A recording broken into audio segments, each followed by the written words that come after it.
Bismillahirrahmanirrahim. Assalamualaikum warahmatullahi wabarakatuh.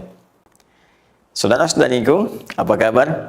Berjumpa kembali dalam program Sitama, serupa tapi tak sama.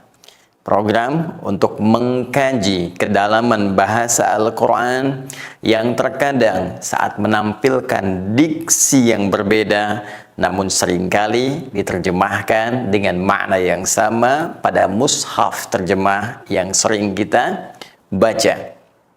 Baik, kali ini kita akan melanjutkan masih dalam bahasan tentang rahasia penamaan manusia dalam Al-Quran yang seringkali ditampilkan dengan lafaz yang berbeda, namun juga dihadirkan pada mushaf terjemahan dengan makna yang serupa.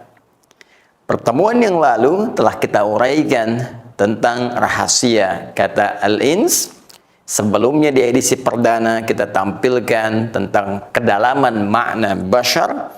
Maka kali ini kita akan teruskan dengan mendalami kata yang ketiga yang disebutkan dalam Al-Quran, yaitu al-insan. Sekali lagi, kata yang ketiga yang menunjuk pada manusia disebut dengan nama al-insan. Bahkan kata ini saking pentingnya menjadi isyarat untuk kita dalami, oleh Allah dijadikan menjadi satu nama surah di dalam Al-Quran, yaitu surah yang ke-76 itu dikenal dengan surah Al-Insan. Baik teman-teman sekalian, sebelum kita masuk pada pendalaman ayat Al-Quran, kita kaji dulu secara kebahasaan dalam tinjauan gramatikal bahasa Arab. Dari mana akar kata ini sehingga orang Arab kemudian terbiasa mengucapkan di lisan mereka sampai ketika menjadi lingua franca, ya, kata yang disepakati untuk menunjuk pada penamaan satu objek yaitu manusia, yang dengan itu kemudian Allah mengkhitab, ya, mengajak bicara, menyampaikan wahyu kepada seluruh hambanya melalui Rasulullah SAW dengan penggunaan kata al-insan yang dimaksudkan. Ibnu Manzur, salah seorang pakar bahasa Arab yang menjadi rujukan hampir seluruh sarjana peneliti bahasa Arab sampai dengan kini, memiliki kitab yang sangat fenomenal, Lisanul Arab, ya, yang menggabungkan 9 kitab utama dalam rujukan referensi bahasa Arab. Beliau pernah menguraikan bahwa kata al-insan ini setidaknya cukup menarik dianalisis karena diduga berakar dari 3 kata sekaligus. Pertama, bisa berakar dari kata anasa seperti ini. Yang kedua, bisa berakar dari kata annasa, yu'annisu, ada tasydidnya, ya, seperti ini. Dan yang ketiga, bisa juga terambil, diduga berasal dari kata nasya. Nasya, yang dari ini nanti memunculkan kata insyan, agak mirip terdengar dengan insan. Baik, dari kata anasa ini, jika dianalisis dalam pendekatan gramatikal bahasa Arab, merujuk pada makna yang sering ditunjukkan, dilalah dalam bahasa Arab oleh orang-orang Arab di masa lalu sampai dengan kekinian, maka anasa sering diartikan dengan 3 pendekatan utama, 3 makna. Satu, bisa berarti absara,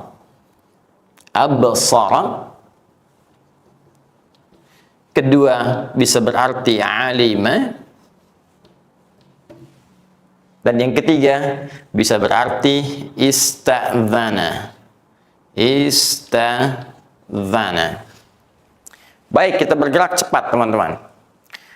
Anasa dalam pengertian yang pertama absara, artinya melihat dengan tajam. Ya, dalam bahasa kekinian kita bisa berikan makna yang sederhana, yaitu menalar, ya. Melihat dengan tajam, menalar, mengamati. Baik, karena itulah kemudian ketika manusia disebut dengan insan, kata para pakar bahasa Arab menunjukkan bahwa manusia bukan makhluk biasa. Manusia diberikan kelebihan berupa akal, yang dengan akal ini dia bisa menalar sesuatu. Ya, dengan akal ini dia bisa merenungkan sesuatu. Nah, pemaknaan ini pun demikian diisyaratkan oleh Al-Quran, ditemukan misalnya di Quran surah ke-20 Thaha ayat ke-10. Ya, ketika Nabi Musa alaihi salam meminta izin kepada keluarga kecilnya karena menalar sesuatu, melihat sesuatu di sebuah tempat, ya, ada diduga, ya, api yang dengan api itu bisa menunjuk kepada hidayah dari Allah Subhanahu wa taala. Maka beliau berkata kepada keluarga kecilnya, umkufu, ya, inni anastu nara. Perhatikan, anastu nara, menggunakan kata ini, anasa. Ya. Tinggal dulu sebentar di sini, kata Musa. Kalian tunggu di sini. Aku tengah melihat sesuatu nih, absara, melihat dengan tajam. Aku menalar sesuatu, melihat ada sesuatu yang penting di sana. Ya, apa itu? Kayaknya aku melihat api, tapi bukan api biasa. La'alli atikum minha biqabasin aw ajidu 'alan nari huda. Boleh jadi, kata Musa alaihissalam, aku mendapati bagian dari api itu bisa bermanfaat untuk kita, bisa menghangatkan diri kita, atau jangan-jangan di tempat api itu ada petunjuk yang bermanfaat yang bisa memberikan jalan kebaikan untuk kita semua.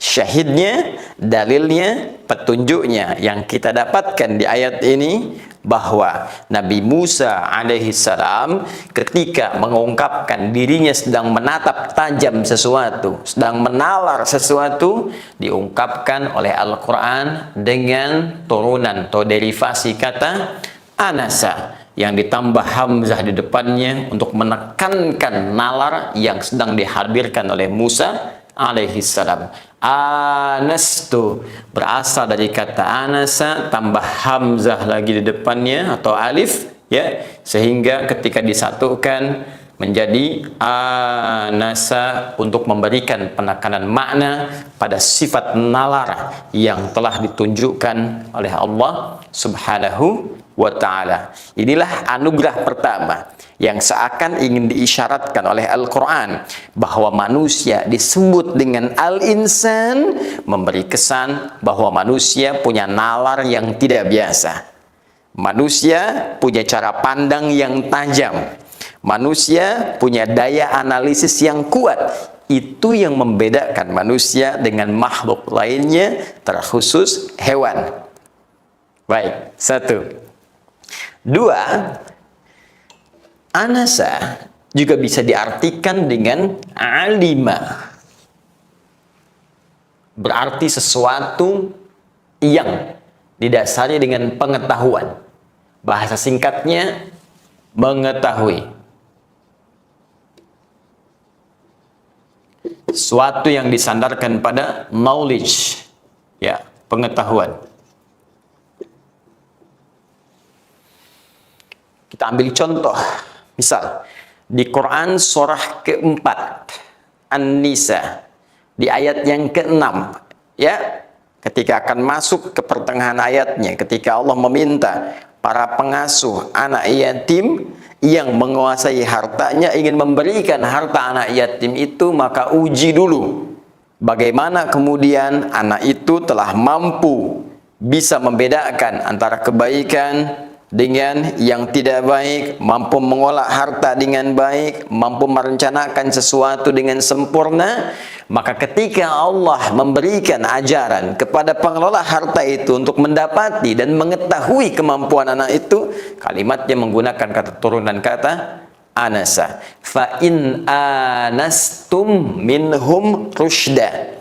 Fa in anastum, jika kalian telah mengetahui, Karena itu tafsirnya disebutkan dalam referensi buku-buku tafsir, ya, ragam kitab-kitab tafsir yang sampai kepada kita, baik itu di Ibnu Katsir, baik itu di Ibnu Jarir At-Tabari, baik itu di Ruhul Ma'aninya Al-Alusi, baik itu tafsirnya Al-Maraghi, atau yang kontemporer Tahrir wa Tanwir, atau Asy-Sya'rawi, atau As-Sa'di, ya, mengartikan seluruhnya fa in alimtum. Ini anastum diartikan alimtum, jika kalian mengetahui.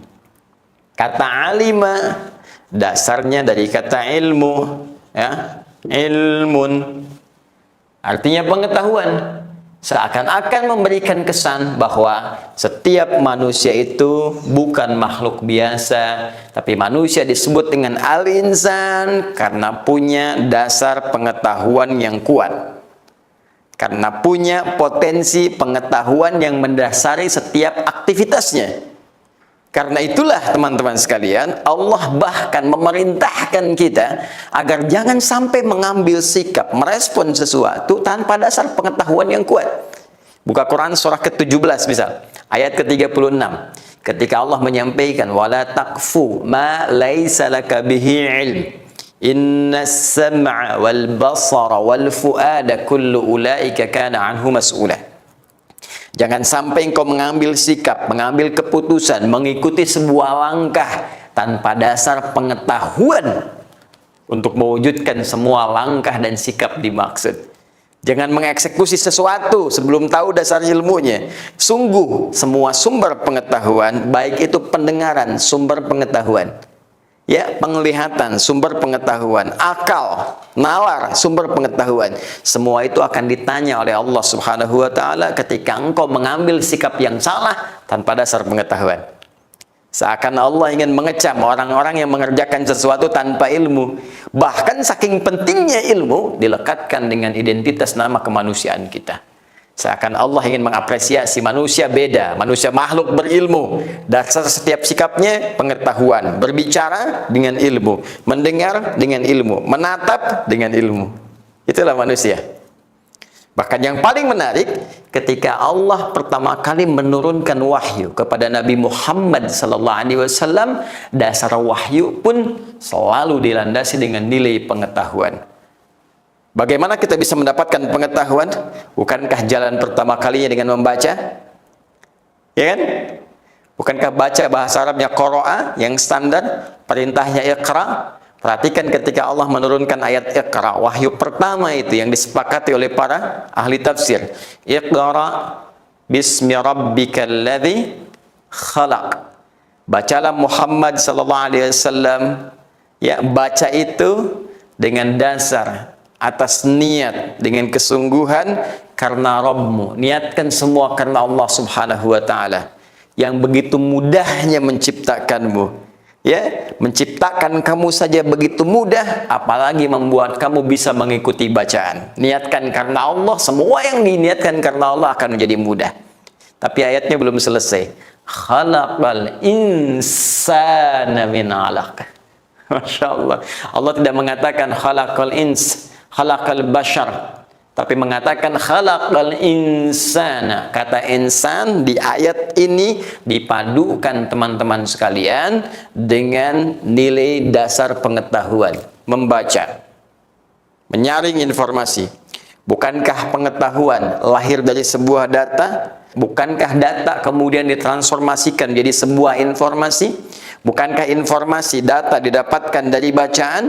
Dari informasi itu diolah menjadi pengetahuan? Iqra. Ya, dan dengan apa kalimat iqra ini dipasangkan? Al-insan. Ini yang paling menarik. Ya, lebih tajam lagi bagi insan yang beriman, bagi hamba-hamba Allah yang yakin dengan Allah Subhanahu wa taala, diminta mengambil sumber bacaan yang paling otentik. Diminta mengambil sumber pengetahuan yang paling valid. Apa itu? Pengetahuan yang bersumber dari Allah Subhanahu wa taala. Bukankah Allah disebut dengan Al-Alim, yang Maha mengetahui? Sekarang kita ingin belajar dari Allah. Ya Allah, anugerahkan aku pengetahuan. Ya Al-Alim, disampaikanlah informasi oleh Allah. Semua informasi yang disampaikan oleh Allah terhimpun dalam Al-Quran. Karena itulah ketika Allah menurunkan Al-Quran, memberikan petunjuk pada setiap manusia untuk belajar dari Al-Quran itu dan mempraktikkan nilainya sebagai petunjuk dalam kehidupan. Buka Quran surah ke-55 ketika Allah membuka surah Ar-Rahman ini dengan kalimat yang sangat indah. Ar-Rahman, sungguh Allah yang maha penyayang tanpa batas itu.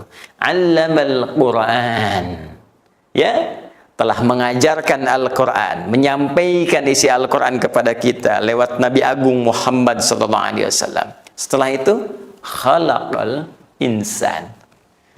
Allah tidak mengatakan khalaqal ins. Allah tidak mengatakan khalaqal bashar. Tapi khalaqal insan. Allamahul bayan.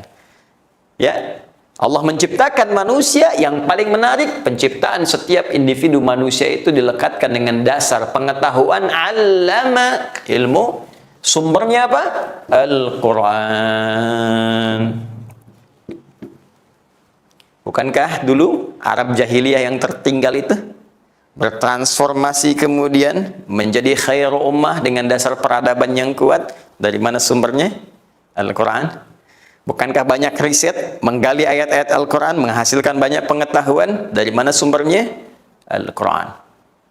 Baik, jadi ini bagian yang kedua, memberikan kesan kepada kita bahwa manusia disebut dengan al-insan, ingin menunjuk pada keutamaan yang kedua, bahwa manusia adalah makhluk spesial yang punya dasar pengetahuan untuk menjadi patokan dalam menjalani setiap aktivitas kehidupannya.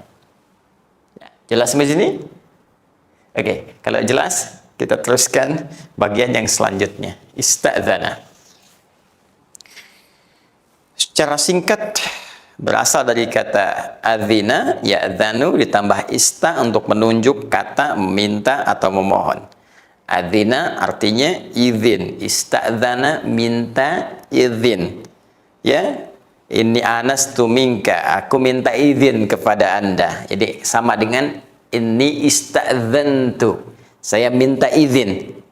Tapi kata ista'dzana dalam bahasa Arab seringkali dihubungkan dengan tata krama, dengan adab. Bukankah ketika kita akan meninggalkan tempat, izinnya itu harus dihadirkan, sikapnya, bahkan lisan mengatakan saya mohon izin dulu. Ya, dan ini sudah fitrah di lisan manusia. Ya, kalau ingin mengerjakan sesuatu, bahkan di militer, izin Pak. Ya, siap Pak.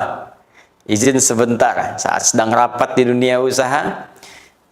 Izin Pak, mau ke toilet dulu saat sedang masuk kuliah. Bahkan di rapot-rapot dulu itu ada sakit, ada izin, ada alpa. Alpa tanpa izin, izin permisi dengan adab, izin menunjuk kepada adab. Maka manusia kenapa disebut dengan insan? Terambil dari kata anasa untuk menunjuk bahwa manusia makhluk yang beradab. Manusia makhluk yang punya moral. Manusia makhluk yang punya etika. Jadi, teman-teman sekalian, kata insan ketika disebutkan menjadi nama sekian dari beragam nama manusia, ingin menunjukkan kesan bahwa manusia bukan makhluk urakan. Manusia bukan makhluk tak bermoral, tapi manusia punya sifat yang beradab. Ini poinnya. Jelas? Baik. Apalagi jika kemudian analisis Ibnu Manzur dalam kitabnya Lisanul Arab ini diteruskan pada ragam yang kedua, yaitu an-nasa, menggunakan tasydid. Ya, an-nasa. Kalau sudah seperti ini, maka ini akan menjadi bentuk sirah mubalaghah atau superlatif dari kalimat lalu yang kita bahas pada edisi yang kedua, sitama, yaitu al-ins, yang berarti ramah. Ramah, lembut. Ya. Ada rumus di gramatikal bahasa Arab, bunyinya begini. Ziyadatul mabna tadullu ala ziyadatil ma'na. Bertambahnya satu huruf atau bahkan kalimat, atau hanya perubahan harakat, ini akan berpengaruh pada perubahan kata, bisa meningkat maknanya lebih dalam. Contoh, ghafara, ya, yaghfiru ghufran. Baik, ada fathatin dengan alifnya. Ghafara yaghfiru ghufran. Ampunan artinya. Ghafara mengampuni, ghufran ampunan. Tapi kalau kita tambahkan ini, kita hilangkan, ganti dengan nun, ghufran, maka maknanya berubah menjadi superlatif yang banyak ampunannya. Hasuna, baik, ya, ihsan, yang banyak berbuat baik. Jelas? Baik, tambahkan alif lam di ujungnya jadi bentuk fu'lan, i'an, menunjuk sifat mubalaghah. Jadi kalau kemarin kita bahas tentang ins begini, ins atau al-ins, ya ma'syaral jinni wal ins wa ma khalaqtul jinna wal ins, kita berikan alif lam begini menunjuk pada manusia, al-ins. Lalu kita jadikan sighah mubalaghah, bentuk superlatif, tambahkan alif rumusnya dan nun di ujungnya. Nih, alif dan nun. Bukankah katanya yang berubah dari al-ins menjadi al-insan? Kan? Jadi kalau kemarin kita ambil, ya, pemaknaan al-ins, makhluk ramah, makhluk lembut. Nah, ketika berubah menjadi insan, maka maknanya berubah jadi superlatif. Maknanya berubah menjadi sighah mubalaghah, yang banyak kelembutannya, yang banyak sifat ramahnya. Bagaimana sifat ramah itu bisa bertambah? Bagaimana lembut itu bisa bertambah? Kalau manusia mau belajar adab. Ini mana pertama? Artinya kalau manusia, ya, bisa belajar adab, bisa tampil beradab, maka orang beradab itu akan semakin lembut. Maka orang beradab itu akan semakin ramah. Karena itu perpaduan antara adab dengan ilmu, ya, dalam referensi keislaman itu, khazanah keislaman itu begitu penting. Bahkan seperti tak bisa dipisahkan, seperti dua sayap pesawat terbang. Satu tidak ada maka goncang. Karena itu ada kaidah mengatakan al adab qoblal ilmi, ya, adab sebelum ilmu. Ada lagi ulama yang menyandingkan nggak bisa, dua-duanya bersamaan. Ilmu dan adab nggak bisa dipisahkan. Ya, karena itu kalau Anda ingin tampil lebih baik, tampil lebih mulia, silahkan tajamkan diri kita dengan pengetahuan. Tapi kalau Anda ingin menambah sikap kelembutan, ingin menambah sifat ramah yang bisa kita munculkan, maka adab ini harus tinggi. Ya, karena itulah ketika al-insan dikaji lebih dalam, ditasydidkan anasa menjadi an-nasa, seakan ingin memberikan tambahan bahwa manusia dengan ilmunya, manusia dengan adabnya, maka akan tambah sifat ketawaduan dan ramah lembutnya. Ini yang menjadikan banyak kata mutiara dihadirkan dalam kehidupan, seperti ilmu itu seperti padi, semakin berisi semakin menunduk. Maka orang banyak ilmu, manusia banyak ilmu. Manusia yang punya adab semakin tinggi ilmunya, semakin ramah sikapnya, semakin lembut. Tidak merasa superior dengan ilmunya, tidak menjelek-jelekan orang lain, tidak menganggap diri yang paling hebat, karena menyadari barangkali di balik penambahan pengetahuannya ada yang lebih dulu yang telah menguasai bidang ilmu yang bahkan belum dia ketahui. Jelas? Baik.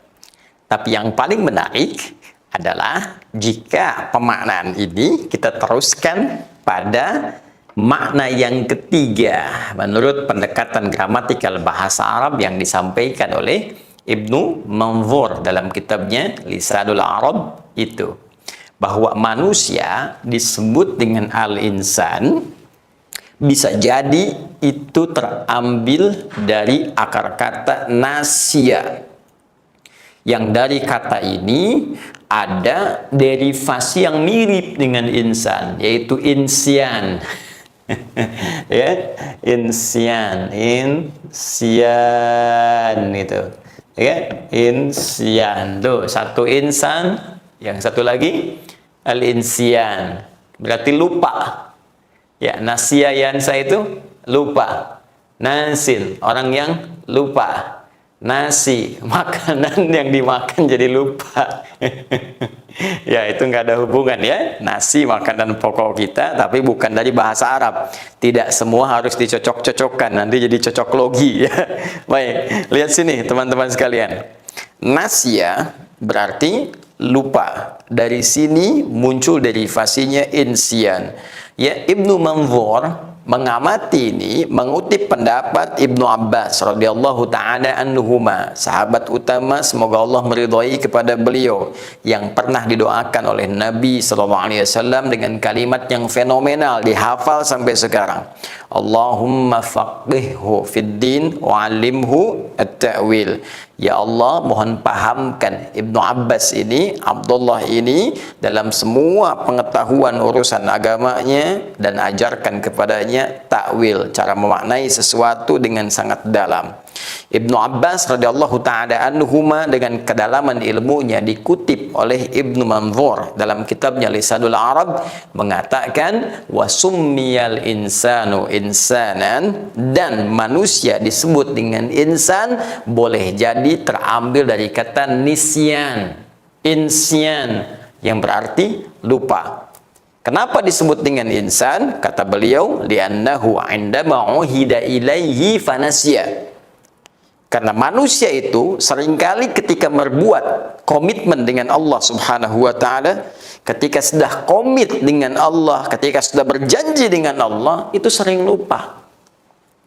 Ya, perjanjian pertama dalam perut ibundanya, Quran surah ke-7 ayat 172. Ya, wa idza akhadha rabbuka min bani adama min zuhurihim dzurriyyatahum wa asyhadahum ala anfusihim alastu bi rabbikum qalu bala syahidna. Ingat, komitmen pertama, perjanjian pertama dari semua anak cucu Adam, kata Allah, ketika Rabbu Muhammad SAW mengambil perjanjian dengan semua anak cucu Adam sejak dalam kandungan ibundanya, apakah engkau nanti bersiap menjadikan aku sebagai Rabbmu yang merawatmu, menyembuhkanmu, mengampuni dosamu, memaafkanmu, dan engkau akan menyembahku? Maka semua berkata, bala syahidna. Kami bersyahadat, kami bersaksi, kami komitmen ya Allah akan menjadikan engkau sebagai Rabb kami. Tapi sayang, ketika sudah terlahir, ada yang terpengaruh dengan lingkungan. Fa'abawahu yuhawwidani, au yunassirani, au yumajjisani, maka lupa dengan Allah Subhanahu wa ta'ala karena pengaruh lingkungannya. Mungkin karena pendidikan, mungkin karena pergaulan, jadi melupakan Allah Subhanahu wa ta'ala. Lupa. Ya. Katanya janji, kalau sudah berislam mau sholat, begitu dipanggil adzan, lupa. Kalau sudah lupa, suka nggak ingat, jadi nggak ingat sholat. Ya, lupa, katanya mau zakat, sudah kaya, lupa zakat. Nah, hati-hati. Ya, kadang-kadang lupa, ada yang anugerah sebagai fitrah. Ada yang memang sumber musibah dalam pengertian sesuatu yang negatif. Sebagai anugerah, lupa itu menjadi bagian dari fitrah. Karena kalau kita ingat semuanya, jadi berat beban kehidupan kita. Bayangkan, dari mulai lahir sampai usia sekarang puluhan tahun, ingat semua peristiwa. Apalagi peristiwa yang paling tidak mengenakan. Maka akan memberikan kegelisahan pada jiwa kita dan beban pikiran pada akal kita. Karena itulah sebagian dari lupa. Boleh jadi itu memberikan sebuah kenikmatan untuk kita nyaman dalam menjalani kehidupan. Tapi lupa yang didorong dengan nafsu, lupa yang diakibatkan karena maksiat, boleh jadi itu yang bisa menghadirkan kegelisahan dalam kehidupan kita. Karena itulah Allah memberikan petunjuk dalam Al-Quran tentang rambu-rambu kehidupan. Bagaimana mengarahkan nafsu, bagaimana mengarahkan jiwa kita, sehingga tidak menyebabkan kita lupa dalam konteks yang dipandang negatif oleh Allah Subhanahu wa ta'ala. Bukankah banyak berbuat maksiat menyebabkan kita lupa akan taat? Bukankah banyak berbuat salah menyebabkan kita lupa akan yang saleh? Bahkan ketika kita akan berubah jadi lebih baik, karena banyaknya maksiat ini yang membuat beban kita menjadi berat untuk berubah lebih baik dalam pandangan Allah Subhanahu wa ta'ala. Karena itu coba dicek. Kalau sering lupa hafalan Al-Quran, sering lupa tentang kebaikan, sulit mengerjakan amalan-amalan baik. Coba dicek, boleh jadi ada maksiat yang melekat pada diri kemanusiaan kita. Paham? Nah, sekarang persoalannya, kalau kita ingin kumpulkan semua nilai ini, teman-teman sekalian, saya ingin tinggalkan maksiat supaya tidak menyebabkan saya terjerumus pada hal negatif, lupa pada nilai-nilai kebaikan. Saya ingin mengumpulkan nilai pengetahuan supaya dengan pengetahuan ini bisa dipadukan dengan adab, menjadi insan yang sempurna secara intelektual dan punya visi kehidupan yang baik dalam beraktivitas. Bagaimana pengetahuan yang baik membimbing aktivitas yang mulia, bagaimana adab bisa mengantarkan sikap moral yang disenangi oleh Allah Subhanahu wa taala sehingga muncul pribadi yang ramah, lembut tapi juga mulia dalam pandangan Allah. Kadang-kadang ada makhluk yang dimuliakan di dunia, tapi di satu sisi saja. Mulia di Indonesia, belum tentu dikenal di Malaysia. Mulia di Asia Tenggara, belum tentu diketahui bahkan di tingkat Asia.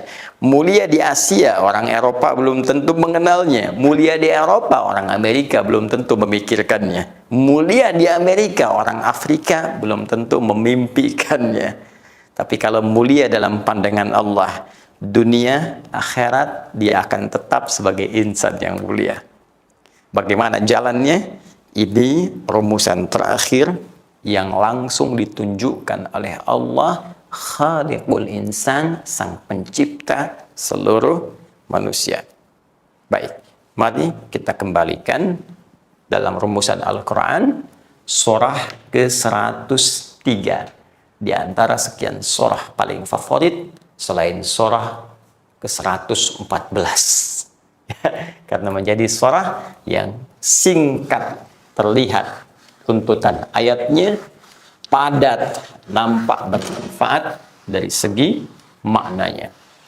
Saya hapus jenak dan teman-teman bisa tarik nafas sebentar, santai tapi tetap tajam dalam menyimak, fokus, sehingga bisa maksimal mendapatkan manfaat yang mungkin Allah titipkan pada kita semua.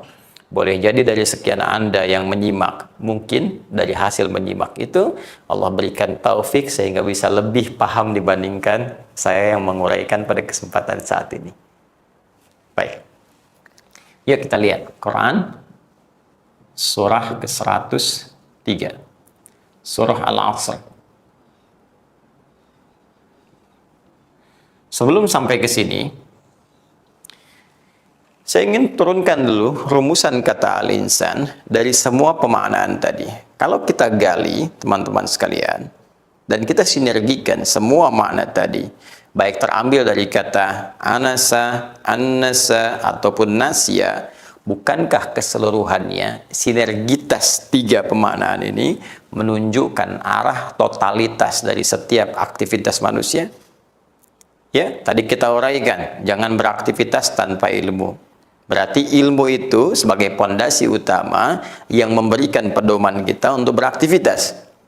Kemudian setelah itu beraktivitaslah, kalaupun punya ilmu tapi tampil dengan ramah, tampil dengan adab. Bukankah itu pun menunjuk kepada aktivitas? Adab makan, tuh lihat, adab minum, adab tidur, adab bekerja. Pernah dengar kalimat ini? Lekat kan? Ya, artinya baik ilmu, adab, ataupun tadi sifat lupa yang positif, ataupun tadi yang negatif yang kita hindari, seluruhnya menunjuk pada totalitas aktivitas yang kita jalani dalam kehidupan di bumi sebelum menuju Allah Subhanahu wa taala di akhirat kelak. Nah, jadi kalau kita simpulkan dengan lebih cepat, al-insan itu ketika disebutkan secara umumnya menunjuk pada totalitas aktivitas yang dijalani oleh setiap manusia. Bagaimana ketika ia beraktivitas didasari dengan pengetahuan ilmu, bagaimana setiap ilmu itu mendorong ia tampil lebih beradab dalam beraktivitas, Bagaimana dengan adab ini melahirkan sikap yang ramah, lembut, tawadhu, dan menghadirkan lupa yang bersifat positif, yang dengan itu bahkan bisa jadi menghasilkan inovasi-inovasi baru dalam kehidupan karena meninggalkan, melupakan hal-hal kelam yang pernah terjadi atau hal-hal yang bisa mengganggu dan menghambat aktivitas-aktivitas berikutnya. Seluruhnya tidak akan keluar dari ranah ini, dari bangun tidur sampai dengan tidur lagi. Jadi kata al-insan jika disebutkan umumnya dalam Al-Quran, maka tidak akan keluar dari ranah totalitas aktivitas yang dijalani oleh manusia dari bangun tidur sampai dengan tidur kembali. Kata al-insan seluruhnya ketika disebutkan 65 kali dalam Al-Quran, tidak akan keluar dari pemaknaan ini. Nah, ketika seseorang beraktivitas dari mulai bangun tidur sampai tidur kembali, bukankah ada waktu yang membersamainya? Siang dan malamnya, atau pertengahannya, pagi, ya, sorenya, berputar 24 jam. Mustahil kan kita beraktivitas kalau tidak ada waktu di dalamnya. Apa yang Anda kerjakan di malam hari, malam menunjuk pada waktu. Apa yang Anda lakukan di siang hari, siang menunjuk pada waktu. 24 jam dalam sehari. Waktu yang mengiringi aktivitas yang kita kerjakan itu dalam bahasa Arab disebut dengan asrun namanya. Ya, ingat, ada waktun, ada asrun, itu berbeda. Ya, waktu yang menunjuk pada aktivitas yang kita jalani, mengiringi setiap aktivitas yang kita kerjakan disebut asrun. Karena itu orang Arab mengatakan al-waqtul ladzi yu'asiruna fahuwa asrun. Waktu yang mengiringi setiap aktivitas kita disebut dengan apa? Asr. Dan dahsyatnya di surah 103 ini, Allah bahkan bersumpah dengan setiap waktu yang diberikan kepada kita untuk beraktivitas itu. Jadi saking pentingnya aktivitas yang kita kerjakan sehingga punya nilai di hadapan Allah. Sekali lagi, bukan sekedar beraktivitas, tapi aktivitas yang punya nilai di hadapan Allah. Coba kita koreksi sampai hari ini, apakah setiap aktivitas kita punya nilai di hadapan Allah? Saking pentingnya itu, bahkan waktunya pun begitu penting sehingga Allah bersumpah dengan pemberian waktu itu. Seakan memberi kesan, jangan sampai ada satu detik pun yang engkau manfaatkan untuk beraktivitas, tapi itu tidak punya nilai di hadapan Allah Subhanahu wa ta'ala. Maka Allah berfirman, wal asr. Wawunya qasam, sumpah. Wal asr. Aku bersumpah, kata Allah, demi modal waktu yang aku berikan pada setiap manusia untuk beraktivitas. Sekarang saya tanya lagi, masih ingat? Manusia yang menunjuk penamaannya pada totalitas aktivitasnya. Disebut apa tadi? Betul. Al-insan. Ini. Sekarang lihat keindahan diksi Al-Quran. Ketika Allah mengatakan wal asr, selanjutnya Allah tidak mengatakan innal bashar, ya, tapi yang difirmankan innal insana.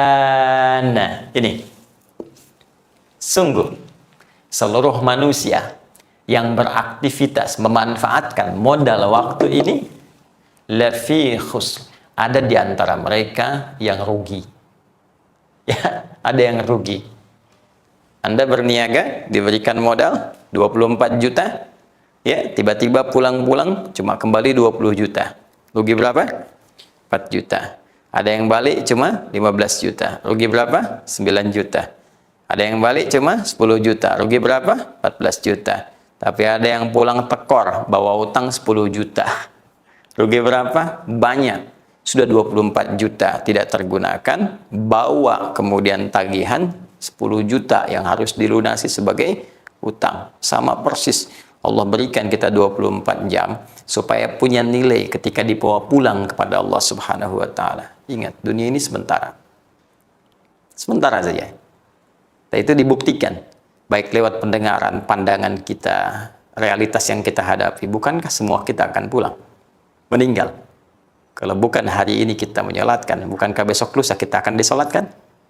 Nah, sekarang setelah meninggal itu pergi kemana? Ya, beruntung kita diberikan petunjuk oleh Allah lewat Al-Quran. Dijelaskan. Allah yang menciptakan kita sangat tahu tentang kita. Bukankah hukum setiap pencipta tahu apa yang diciptakannya? Jika manusia saja, ya manusia hanya makhluk ya yang membuat sesuatu, ya, dan kalau ada sesuatu itu punya persoalan, ya kalau ada sesuatu itu punya masalah, bukankah kita akan merujuk kepada pembuatnya? Coba dicek, mobil punya masalah, bukankah Anda akan datang kepada montirnya? Handphone punya masalah, bukankah Anda akan pergi ke counter handphone? Ya, demikian sebetulnya konsep kehidupan. Kita punya masalah, kembali ke pencipta kita. Allah Maha tahu tentang kita. Karena itu Allah berikan jalan supaya kamu nggak rugi saat kamu pulang nanti ke akhirat. Diberikan pedoman oleh Allah. Apa pedomannya? Supaya nggak rugi memanfaatkan waktu, kata Allah, illalladzina amanu. Pertama, kamu yakin dulu, beriman dulu. Iman sama Allah, yakin Allah pencipta kita. Makanya Allah sering jabarkan dalam Al-Quran. Kalau kamu belum yakin, saya Tuhan yang sesungguhnya, silahkan bandingkan dengan Tuhan-Tuhan lain. Dari segi ketuhanannya, dijabarkan oleh Allah. Ini buktinya saya Tuhan. Dari segi perawatan alam, ditunjukkan. Dari segi ilmiah, ditampakkan. Logika, dihadirkan. Sampai ada tajam kalimat disampaikan pada kita. Apakah belum yakin juga dengan semua paparan itu? Bahkan semua firmannya ditantang. Ada nggak manusia yang bisa bikin? Kalau ini sama buatan manusia, pasti mudah manusia membuatnya. Sampai sekarang Al-Quran jadi satu-satunya kitab di muka bumi, ya, yang bertahan orisinil setelah lewat 15 abad. Hurufnya tidak berubah, tidak ada cacat, sempurna. Semua yang disampaikan terbukti 100%, tidak pernah ada aibnya. Dan dahsyatnya sangat jauh dengan semua bacaan dan tidak bisa dibandingkan dengan apa yang kita dapatkan saat ini. Di mana kitab yang dibacakan 17 kali dalam sehari tanpa bosan? Tunjukkan pada saya. Di mana sebuah kitab yang bisa mengangkat manusia dari keterbelakangan sampai titik nadir menjadi khairu umat terbaik punya peradaban? Tunjukkan pada saya. Sampai saat ini. Dan di mana sebuah kitab bisa bertahan tanpa pernah berkurang isi bacaannya, tulisannya bahkan terjaga, sempurna harokat dan sebagainya. Tunjukkan. Hanya Al-Quran. Apa belum yakin kita bahwa Al-Quran itu bukan makhluk, bukan karya manusia, bukan rekayasa manusia, melainkan firman Allah sebagai pedoman, petunjuk kehidupan kita. Maka perhatikan bagaimana Allah memberikan petunjuk pada setiap manusia. Kalau ingin aktivitasnya punya nilai, dari tidur sampai bangun, sampai tidur lagi, maka illalladzina amanu, yakin dulu dengan Allah. Setelah yakin, maka diperlihatkan oleh Allah Subhanahu wa taala kepada kita semua petunjuk kehidupan dalam Al-Qur'an. Disingkatlah aktivitas itu dengan kalimat wa amilus shalihat. Kalau semua totalitas aktivitas yang kita kerjakan dari bangun tidur sampai tidur lagi pengen punya nilai di hadapan Allah, maka jadikan semua aktivitas ini amal saleh. Ini rumusnya dari Allah. Bagaimana caranya bekerja jadi saleh dalam pandangan Allah? Bagaimana caranya makan itu saleh? Bagaimana caranya tidurnya saleh? Bagaimana caranya minumnya saleh? Berpakaiannya saleh? Bicaranya saleh? Mendengarnya saleh? Karena itu saleh itu menjadi kalimat fitrah yang keluar di lisan manusia. Bahkan sejak dalam kandungan anak itu, bapak ibunya pasti pengen anaknya saleh. Silahkan cek. Buka Quran surah ke-7 ayat 189. Ya, falamma taghasyaha hamalat hamdan khafifa famarrat bi. Ya, falamma athqalat da'awallaha rabbahuma la in ataitana salihah. Ketika suami istri mulai berhubungan seksual sampai dengan istrinya mengandung dengan izin Allah kandungan, ringan, sampai ke berat, sampai menjelang lahiran, sampai keduanya berdoa, ya Allah, semoga anak ini jadi soleh. Tuh. Benar aktivitasnya. Ya. Maka itu, saya ingin mengingatkan bahwa kesolehan itu adalah fitrah yang didambakan secara melekat dalam kehidupan kita. Kesolehan itu penting kita titi sebagai bekal pulang menghadap Allah Subhanahu wa Ta'ala. Karena itu, jadi apapun kita saat di dunia ini, passion apapun, sepanjang itu mulia, mari kerjakan dan sisipkan amal soleh yang mengiringi setiap perbuatan kita. Ayah, jadilah ayah yang soleh. Bukan cuma anaknya yang soleh, ayah yang soleh. Karena mustahil anak bisa soleh kalau orang tuanya tidak kompak menjadi soleh. Ibunya soleha, ayahnya soleh. Jadi suami soleh, istri soleh, pejabat soleh, birokrat soleh, diplomat soleh, pengusaha soleh, ustadz soleh. Jelas. Dan dengan kesolehan itu, kita bisa pulang menghadap Allah dengan meninggalkan semua yang salah. Itu rumus cepatnya. Jadi kalau ingin soleh, sederhananya, tinggalkan semua yang salah. Sesembahan yang salah, tinggalkan. Kembali pada Tuhan yang benar. Perbuatan yang salah, tinggalkan. Ya, mencuri itu salah. Jujur itu soleh. Baik. Jelas? Berbohong itu salah. Korupsi itu salah. Merampok itu salah. Membunuh itu salah. Tinggalkan semua yang salah, maka otomatis Anda menjadi soleh. Ya. Dan dengan kesolehan itu, mudah bagi kita mengenal Allah Subhanahu wa Ta'ala. Coba lihat betapa beruntungnya kita mendapatkan pedoman ini, dan lebih beruntung lagi Allah menetapkan kita menjadi bagian dari bangsa yang kita cintai ini. Indonesia yang kita cintai. Indonesia yang kita harapkan memberikan ruang bagi kita untuk bisa berbuat soleh di hadapan Allah Subhanahu wa Ta'ala. Teman-teman sekalian, bukankah sering saya katakan rahim Indonesia ini, bukankah banyak saham umat Islam di dalamnya, termasuk dalam membangun falsafah negara ini, termasuk dalam menentukan 5 pokok, 5 dasar menjadi landasan utama negara kesatuan Republik Indonesia ini. 5 dasar Pancasila. Bukankah sebagian penyusunnya adalah ulama-ulama kita? Ki Bagus Hadi Kusumo, perwakilan Muhammadiyah itu.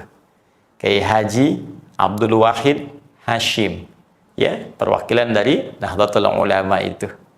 Ya, apa yang dihadirkan di Pancasila?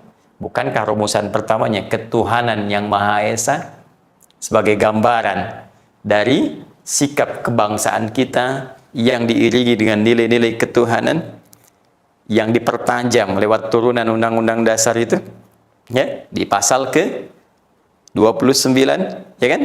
Ayat 1 sampai dengan 2, ayat 1-nya untuk negara berdasar atas ketuhanan yang Maha Esa, ayat 2-nya untuk kita sebagai warga negara yang baik. Negara menjamin kemerdekaan tiap-tiap penduduk untuk memeluk agamanya masing-masing dan beribadah menurut agama dan kepercayaannya itu. Bukankah beribadah bagian dari totalitas aktivitas kita? Jadi sila pertama, ketuhanan yang Maha Esa sudah mengakomodir kenyamanan kita beribadah, keluasan kita beraktivitas. Bukan cuma berbicara tentang sholat kita, tentang puasa kita, tentang haji kita yang dijamin oleh negara. Karena itu negara memfasilitasi lewat Kementerian Agama, haji difasilitasi, ya kan? Puasa balah ada difasilitasi bahkan untuk menentukan awal puasa, akhir puasa, Idul Fitri, Idul Adha. Jelas? Bukan hanya itu. Bagi umat Islam, setiap amal soleh itu ibadah. Makan kita kalau soleh, ibadah. Minum kita kalau soleh, ibadah. Bekerja kalau soleh, ibadah. Karena ibadah ada potensi pahalanya. Bukankah sila kedua, kemanusiaan yang adil dan beradab? Ya. Bukankah adab bagian dari kemanusiaan? Bukankah adab bagian dari sifat manusia? Bukankah manusia di sini insan? Bukankah adab juga bagian dari makna al-insan? Coba lihat. Bukankah turunan makna Al-Quran? Kemanusiaan yang adil dan beradab. Manusia, al-insan. Adab, bagian dari sifat insan. Adil, bagian dari puncak pengetahuan. Ilmu, adab bersatu. Dasar kehidupan bernegara kita. Ya. 2 baru kita temukan. Di mana yang tiga lagi yang melekat pada tatanan kehidupan berbangsa kita? Ya, bersinergi untuk mewujudkan kemakmuran, keadilan, dan bahkan kekompakan dan kerukunan di antara kita semua. Nanti kita akan saksikan pada rahasia nama yang keempat. Di situ kita akan dapatkan keindahan dan kedalaman bahasa Al-Quran yang dengan itu bisa memberikan inspirasi bagi kita untuk membangun kemakmuran dalam konteks kehidupan berbangsa, bernegara, bahkan dalam skala kecil kehidupan berkeluarga kita. Jadilah al-insan yang sesungguhnya bukan hanya pandai dengan ilmunya, tapi juga beradab dengan akhlaknya, tawadhu dengan sikapnya. Please jadikan semua nilai itu untuk beramal soleh sebagai bekal pulang menghadap Allah Subhanahu wa ta'ala. Wa akhiru da'wana alhamdulillahi rabbil alamin. Subhanakallahumma wa bihamdika asyhadu an la ilaha illa anta astaghfiruka wa atubu ilaik. Assalamualaikum warahmatullahi wabarakatuh.